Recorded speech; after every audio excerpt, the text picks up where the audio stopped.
4 రోజులుగా జరుగుతున్న మంచు కుటుంబ వివాదాలపై సిపి సుధీర్ బాబు మంచు సోదరులకు సీరియస్ వార్నింగ్ ఇచ్చారు. మంచు బ్రదర్స్ కు స్ట్రాంగ్ వార్నింగ్ ఇచ్చారు పోలీసులు.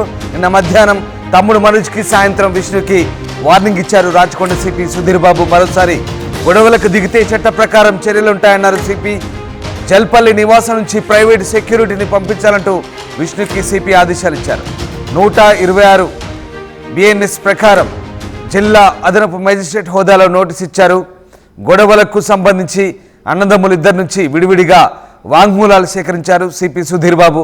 ఏడాది పాటు గొడవకు దిగనని సిపికి బాండ్ రాసిచ్చారు మనోజ్. ఈ నేపథ్యంలో నిన్న రాచకొండ సిపి కార్యాలయంలో మంచు విష్ణు విచారణ కూడా ముగిసింది. దాదాపు గంటన్నర సేపు విష్ణును సిపి సుధీర్ బాబు విచారించారు. 4 రోజులుగా మంచు కుటుంబ వివాదాలపై ఆరా తీశారు.